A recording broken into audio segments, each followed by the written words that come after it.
தெய்வீக மாலை நண்பர்களுக்கு வணக்கம். இன்று நம்ம தெய்வீக மாலை யூடியூப் சேனல்ல ஆடி அமாவாசை தர்ப்பணம் மற்றும் படையல் போடுவதற்கு ஏற்ற நல்ல நேரம் பற்றி நம்ம இன்னைக்கு பார்க்க போறோம். அமாவாசைகளில் ஆடி அமாவாசை, தை அமாவாசை மற்றும் மகாலய அமாவாசை ஆகியவை மிக முக்கியமானதாகும். இவற்றில் ஆடி அமாவாசை தினம் பித்ருலோகத்தில் இருக்கும் நம்முடைய முன்னோர்கள் நம்மை பார்ப்பதற்காக பூலோகத்திற்கு புறப்படும் நாள் என சொல்லப்படுகிறது. பொதுவாக அமாவாசைகளில் விரதமிருந்து தர்ப்பணம் கொடுத்தால் பித்ருதோஷம், பித்ரு சாபம் நீங்கும் என்பது நம்பிக்கை. ஆடி அமாவாசையில் கொடுக்கப்படும் தர்ப்பணம் 42 தலைமுறைகளின் சாபங்களை போக்கக்கூடிய தன்மை கொண்டதாகும். ஆடி அமாவாசை நாளில் சூரிய உதயத்திற்கு பிறகு சூரிய பகவானை சாட்சியாக வைத்தே முன்னோர் வழிபாடு மற்றும் தர்ப்பணம் கொடுக்க வேண்டும். பிரம்ம முகூர்த்த வேளையில் அமாவாசை தர்ப்பணம் கொடுக்க கூடாது. ஆடி அமாவாசையில் சூரிய பகவானுக்கு கண்டிப்பாக நீர் படைத்து வழிபட வேண்டும். இது முன்னோர்களுக்கு நாம் செய்யும் மிக முக்கியமான வழிபாடாகும். அமாவாசை விரதம் எதற்காக கடைபிடிக்க வேண்டும்? பெற்றோர்களை அவர்கள் உயிரோடு இருக்கும்போது கவனித்துக் கொள்ள வேண்டியது எப்படி பிள்ளைகளின் கடமையோ, அதேபோல் அவர்கள் இறந்த பிறகும் அவர்களின் ஆத்மா திருப்தியடையும் வகையில் அவர்களுக்கு தர்ப்பணம் செய்து வழிபடுவதும் கடமையாகும். முன்னோர்களை வழிபடுவதற்கு ஏற்ற நாளான அமாவாசை தினங்களில் ஆண்கள் உபவாசமாக இருந்து முன்னோர்களுக்கு தர்ப்பணம் கொடுத்து வழிபட வேண்டும். அப்படி அனைத்து அமாவாசைகளிலும் விரதம் இருக்க முடியாதவர்கள் முக்கியமான சில அமாவாசைகளில் விரதமிருந்து வழிபட வேண்டும். முன்னோர்களில் அருளும் ஆசியும் இருந்தால் மட்டுமே குலதெய்வத்தின் ஆசி நமக்கு கிடைக்கும் என்பதாலேயே அமாவாசையில் கண்டிப்பாக விரதமிருந்து தர்ப்பணம் கொடுக்க வேண்டும் என நம்முடைய சாஸ்திரங்களில் சொல்லப்பட்டுள்ளது. ஆடி அமாவாசை 2024 சிறப்பு. முன்னோர்களை வழிபட ஏற்ற மிக சிறப்பான அமாவாசை நாள் ஆடி மாதத்தில் வரும்போது கூடுதல் சிறப்பு பெறுகிறது. முன்னோர் வழிபாட்டிற்குரிய தட்சியாயன புண்ணிய காலத்தில் வரும் முதல் அமாவாசை ஆடி அமாவாசையாகும். இந்த ஆண்டு ஆடி அமாவாசை ஆகஸ்ட் மாதம் 4ஆம் தேதி ஞாயிற்றுக்கிழமை ஆடி 19 அன்று வருகின்றது. ஆகஸ்ட் மாதம் 3ஆம் தேதி மாலை 4:56 மணிக்கு துவங்கி ஆகஸ்ட் மாதம் 4ஆம் தேதி மாலை 5:32 மணி வரை அமாவாசை திதி உள்ளது. நாம் செய்யும் தர்ப்பணத்தை ஏற்றுக்கொண்டு முன்னோர்கள் வழங்கும் அருளையும் ஆசியையும் நமக்கு வழங்கக்கூடிய கிரகமான சூரிய பகவானுக்குரிய ஞாயிற்றுக்கிழமைகளில் ஆடி அமாவாசை வருவது மிக சிறப்பானதாகும். ஆடி அமாவாசை தர்ப்பணம் செய்வதற்கான நேரம் ஆடி அமாவாசை அன்று காலை 6 மணி முதல் 11:55 மணி வரையிலான நேரத்தில் தர்ப்பணம் கொடுத்து முன்னோர்களை வழிபடலாம். பொதுவாகவே பகல் 12 மணிக்கு பிறகு தர்ப்பணம் கொடுக்கக்கூடாது என்பது நியதி.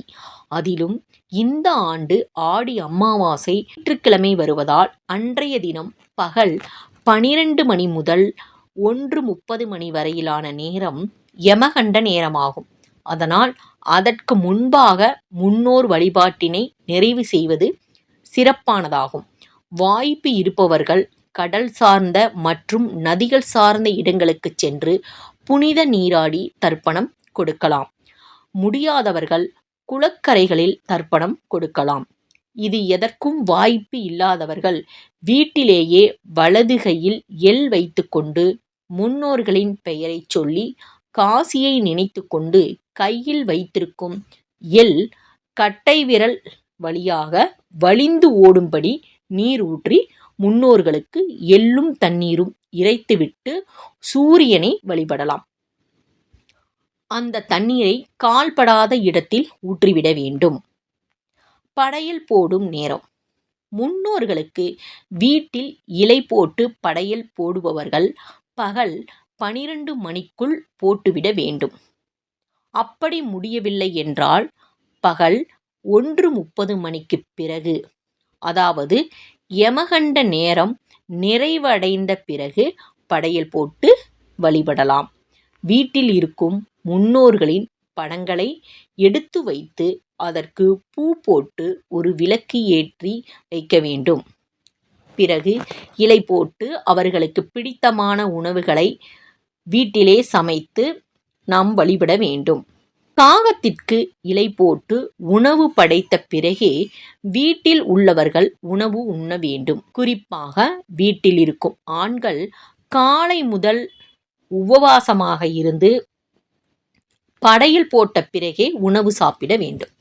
பகலில் படையல் இட்டு வழிபட்ட பிறகு மாலையில் அருகில் இருக்கும் கோவிலுக்கு சென்று முன்னோர்களை நினைத்து நெய் விளக்கேற்றி வழிபட வேண்டும். இது அவர்களுக்கு மோட்சத்தை அளிக்கும். கோவிலுக்கு செல்ல முடியாதவர்கள் வீட்டில் வழக்கமாக ஏற்றும் விளக்கினை ஏற்றினாலும் தனியாக ஒரு அகலில் முன்னோருக்காக நெய் விட்டு விளக்கேற்றி வழிபட வேண்டும். அன்றைய தினம் யாராவது 2 பேருக்காவது அன்னதானம் வழங்க வேண்டும். ஏழைகளுக்கு அவர்களுக்கு வேண்டிய பொருட்களை வாங்கி கொடுக்கலாம். அன்னதானம் கொடுக்க முடியாதவர்கள் பசுவிற்கு அகத்திக்கீரை வாங்கி கொடுக்கலாம். பெண்கள் செய்ய வேண்டியவை செய்யக்கூடாதவை. சுமங்கலியாக இருக்கும் பெண்கள் முன்னோர்களுக்கு தர்ப்பணம் கொடுக்கக்கூடாது. விரதத்திற்கு சமைக்கும் பெண்கள் சாப்பிடாமல் வெறும் வயிற்றுடன் சமைக்கக்கூடாது. கணவனை இழந்த பெண்கள் தங்கள் கணவருக்காக அமாவாசை அன்று விரதம் இருந்து தர்ப்பணம் கொடுக்கலாம். மகன் தர்ப்பணம் கொடுத்தாலும் அவர்களும் கணவருக்கு தர்ப்பணம் கொடுக்கலாம். சுமங்கலியாக இருக்கும் பெண்கள் தங்களின் இறந்து போன பெற்றோரை நினைத்து அவர்களின் படத்திற்கு முன்பாக அவர்களுக்கு பிடித்த உணவுகளை சமைத்து வைத்து வழிபடலாம். படையல் போட முடியாத பெண்கள் யாருக்காவது அன்னதானம் வழங்கலாம். இந்த பதிவு உங்களுக்கு மிகவும் பயனுள்ளதாக இருக்கும்னு நினைக்கிறேங்க. இந்த பதிவு உங்களுக்கு பயனுள்ளதாக இருந்துச்சுன்னா உங்கள் நண்பர்கள் மற்றும் உறவினர்களுடன் பகிருங்கள். நன்றி.